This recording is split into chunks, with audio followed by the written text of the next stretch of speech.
Jambo lingine ni uaminifu. Uaminifu. Uaminifu ni silaha kubwa sana, inaleta afya ya ndoa.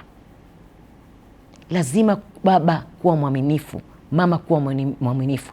Ndoa nyingi sana zimevunjika kwa sababu ya kukosa uaminifu. Unajua hata Mungu alivyomuumba Adamu na Hawa pale katika bustani ya Edeni, alivyomweka Adamu pale, yule nyoka akaja akamdanganya Hawa. Maana yake kama uaminifu ulitoka kati ya Hawa na jinsi alivyokuwa amekubaliana na Mungu. Ndio maana katika bustani ya Edeni Mungu akaja akapa adhabu. Kwa hiyo uaminifu ni kitu ambacho kimewekwa katikati ya ndoa. Na ukipotea unashangaa Mungu anaondoka pale.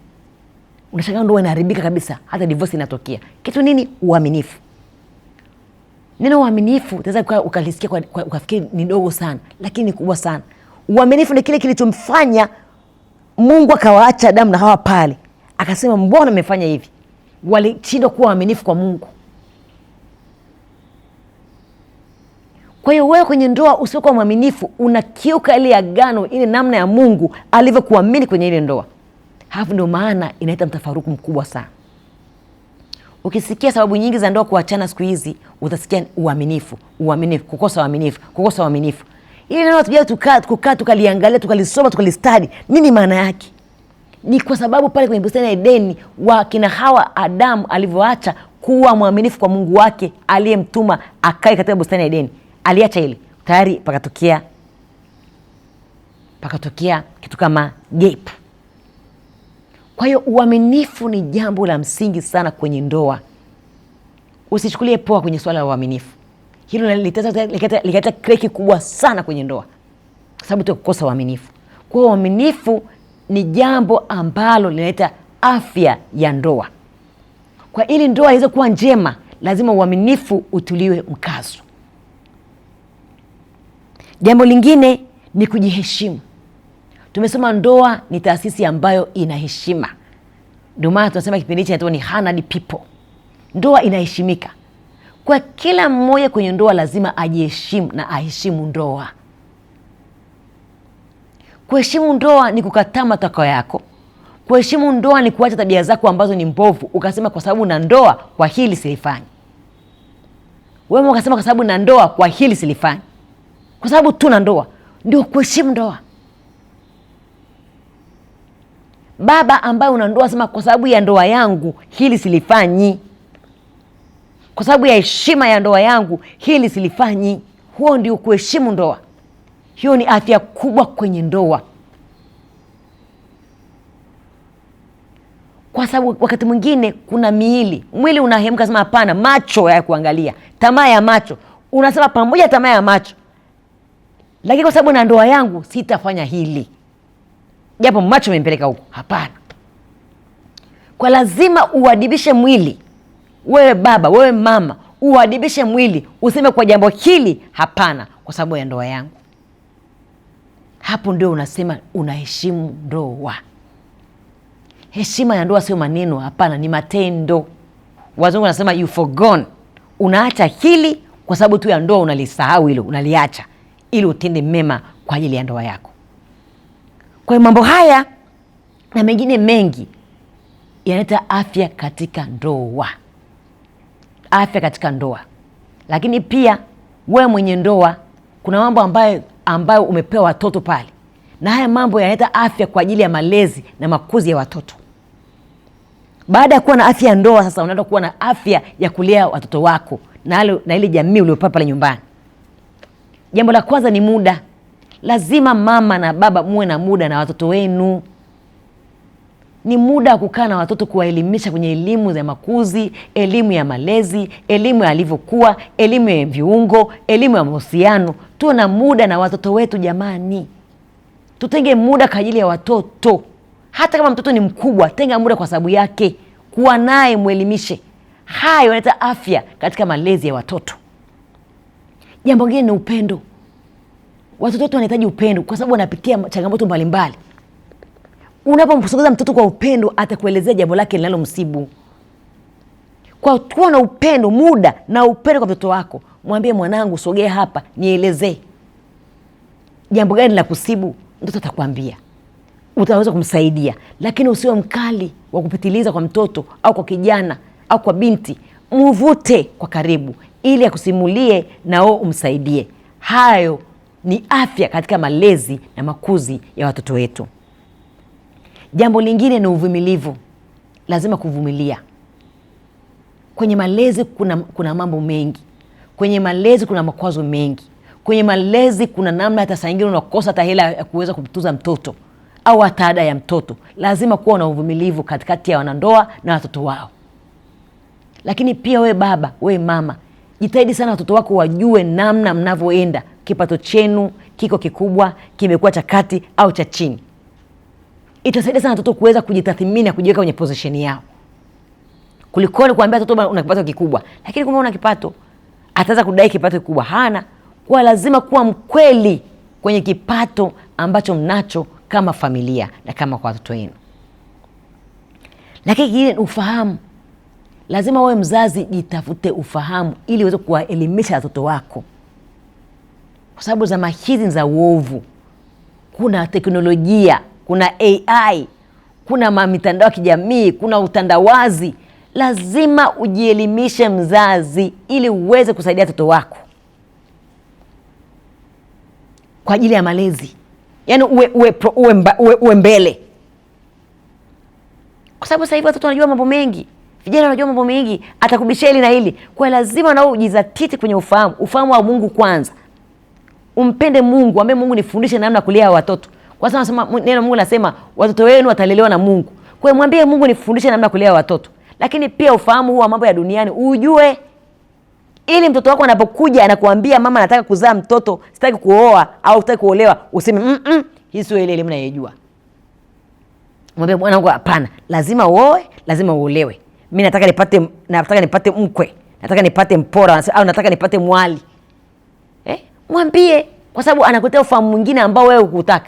Kwa lazima uwe unafahamu mzuri ili umshauri mtoto wako namna njema ya kwenda. Lakini mambo mengine ni kuwa na mkakati, kuwa na plani. Wewe mzazi jiwekee mkakati ya kumlea mtoto wako. Nataka mwanangu afikie kiwango hichi cha elimu, afikie kiwango hichi cha makuzi, afikie kiwango hichi cha level fulani. Yaani lazima ujiwekee mkakati huo. Kuanzia unamzaa mtoto yule mpaka anakuwa mkubwa. Kuanzia unataka kuolewa, unapaka kuoa, jiwekee mkakati. Ili sasa ukishaanza kuingia kwenye ndoa uweze kufuata ile mkakati wako. Au kama uko tayari kwenye ndoa, fuata mkakati uliojiwekea. Kwa lazima kuwa na mkakati katika kumlea mtoto wako. Jambo lingine ni swala la kuwa na umoja. Kama familia lazima kuwa na umoja. Malezi yanatakiwa ya umoja kati ya baba, mama na mtoto. Mlee pamoja. Tunasema baba ana nafasi yake, mama ana nafasi yake na mtoto ana nafasi yake. Kwa ule umoja wa ndoa, umoja wa kulea ni mkubwa. Tunasema kwenye ndoa Mungu anapatikana kwa baba, Yesu yuko kwa mama na Roho Mtakatifu kwa watoto. Kwa huo umoja huo wa ndoa unasaidia pia kwenye malezi. Msilee mama kamlea mtoto huyu tabia yake, baba naye anaongea hichi, hapana. Kuweni wamoja. Mkisema leno ni moja kwa mtoto. Kwa kijana, baba akisema hichi amemaanisha, mama analifuata. Baba amesema, ndio sheria. Mtoto anafuata. Ndio tamaduni zetu. Kwa hiyo hakikisheni mnalea kwa umoja, sio kwa separation. Jambo lingine pia, afya nyingine katika kulea watoto ni kuwa na maamuzi. Jifunze mzazi kuwa na maamuzi. Kwamba mwanangu umefanya hii maamuzi lako hapana. Mpe nyeusi, nyeupe. Usiende kona kumfanya mtoto ashindwe kuelewa ni nini. Mwambie mwanangu hili ulofanya sio. Amua hivi. Kwa lazima uweze kuwa na uwezo wa kuamua kumsaidia mtoto katika ile namna ambayo ni chanya. Kwa lazima kuwa na maamuzi. Jambo lingine ni kuwa na maombi pia. Lazima kwenye malezi maombi yanatakiwa na kulijua neno la Mungu. Kwa mfano mtoto wako anakuja, mtoto wa kike anakuambia, "Wewe ni mama wa maombi" au ni baba wa maombi. Au ni baba anamjua Mungu. Anakuambia, "Baba mimi sitaki kuolewa, nataka kuzaa tu mtoto." Kweli utasema wewe ni mama, utakubaliana na hilo? Kwa lazima uombe watoto wako waweze kupata mawazo ambayo ni mazuri kwenye maisha yao. Wasiharibiwe na dunia, wasiharibiwe na rika, wasiharibiwe na namna dunia inavyoenda, wali wakawe na muongozo wa neno la Mungu na maombi. Kwa hiyo ni afya katika malezi ya mtoto au kijana unayemlea. Jambo mwingine ni kujua utandawazi na athari zake kwa mtoto wako. Wakati mwingine watoto wetu wanaharibiwa na utandawazi. Siku hizo watoto wengine hata wameza chuo kikuu wanakuwa wanasema wanafanya betting. Mtoto anakaa tu nyumbani, yeye ni kwenye kompyuta, anasema anafanya forex, anajaribu kupata anasema anafanya sio miamala, mambo ya finance kwenye kompyuta tu. Hataki kazi nyingine, hataki kwenda nyumba, hataki kwenda popote kuajiriwa, anataka kufanya kitu. Hasa lazima ujue kuna utandawazi ambao unaharibu watoto. Watu wanakuwa addicted. Kwa sababu wanasema wengine wanasema wanafanya mitandao. Yaani mtoto wewe muda wake wote kwenye kompyuta tu, anasema anafanya marketing. Kuna gold marketing, sio kuna silver marketing huko kwenye mitandao. Lakini mwaka unapita huoni matokeo. Mwaka wa pili unapita huoni matokeo. Kwa mtoto anakuwa addicted. Kwa lazima ujue hii hali ya mtoto wangu alionayo ni hali ya namna gani. Hii ni mitandao ni utandawazi. Hii ni teknolojia imesababisha, au hii ni ile namna ya kuwa kama addicted kwenye haya mambo. Kwa sababu lazima mzazi ujue ni era gani mtoto wako anapitia. Hata kama kijana mkubwa chuo kikuu, jua hilo. Hata kama ni binti mkubwa, jua hilo. Kuna namna mitandao au utandawazi unaharibu watoto. Kwa hiyo mzazi usiwe nyuma kuangalia hayo mambo, kwa sababu hayo yanaleta afya katika malezi na makuzi ya vijana wetu. Tumesema tumeanza na afya na malezi, alafu na afya ya ndoa. Kwa hiyo ndoa ikiwa na afya, inakuwa na afya nzuri ya kulea mtoto. Kwa hiyo tuamini katika hizo ambapo niliyataja hapa, lazima tuyafuatilie kama familia, kama wazazi na kama ndoa. Kwa sababu ndoa tumepewa kulea watoto. Usiwahi kulea mtoto ambaye hajitambui. Lazima mtoto ajitambue. Kwa kufanyaje? Umpe ufahamu ambao unaeleweka. Umpe njia ambazo anaweza kuzielewa, hii ni njia hii, hii ni njia hii, ni njia hii. Ajielewe na awe huru kufuata hizo njia ambazo mzazi utamwelekeza. Kama hajaelewa, awe tayari kukuuliza, mama, baba, mbona hapa sijaelewa? Na umwelekeze kwenye njia ambayo sahihi. Usiwe mkali kupitiliza. Mzazi usiwe mkali kupitiliza kiasi kwamba mtoto anaweza kuuliza swali. Kuwa friendly kwa watoto wako, ili wapate kukujia na wao wape yale mahitaji yao ambao wanahitaji kutoka kwako. Mahitaji ya mawazo, mahitaji ya mashauri, mahitaji ya maamuzi. Mtoto wako anahitaji mambo hayo, saa nyingine unampa hayo kwa namna ya urafiki, ya friendly. Lakini pia tumesema kwamba afya ya ndoa inajengwa kwenye misingi ambayo ninyi wanandoa mnaiweka. Afya ya malezi ya mtoto inajengwa kwenye misingi ambayo nyinyi wanandoa mnayaweka. Mtoto wako hatalelewa na mtu mwingine wa nje, atalelewa na wewe hapo kwenye familia yako. Kijana wako kwenye ndoa hatalelewa na ndoa nyingine. Hiyo ndoa yako itamlea kwanza yule kijana wako. Kwa lazima sisi pia kama ndoa, kama wazazi, tujiequip au tujiwezeshe kwa namna njema ya kuwasaidia vijana wetu. Mzazi kama ni mama, soma kwenye mitandao, soma upate elimu nzuri, umweleze mtoto wako. Baba, soma, jiweke tayari kinara, ili mtoto akija unapata kumwelimisha kwenye elimu ambayo ni high level,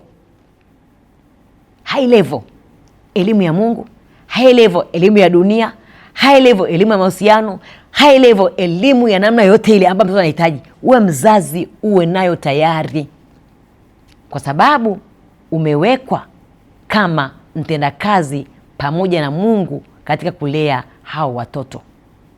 Kwa hiyo lazima uwe na elimu ya Mungu, lazima uwe na elimu ya dunia, lazima uwe na elimu ya mahusiano, lazima uwe na elimu ya ujasiriamali, uwe na elimu ya namna kuchagua mke mzuri na kuchagua mume mzuri. Hai, elimu zote hizo utamfundisha mwanao, ili sasa aweze kuwa mama bora na baba bora wa kesho, na mjengaji mzuri wa maendeleo katika dunia hii tuliyopewa na Mungu.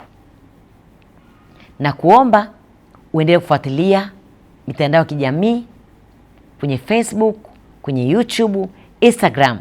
Fuatilia kipindi hichi kupitia HPC_TZ, 100 People Corner _tz. Hapo utatupata kwa ajili ya mafunzo zaidi, elimu zaidi na ufahamu zaidi wa masuala haya ya ndoa kama kiini cha maendeleo, na ndoa kama walioheshimika, na vijana wetu walioheshimika kama kundi ambalo Mungu alilichagua ili hapo afanyie kazi yake ya kuzaa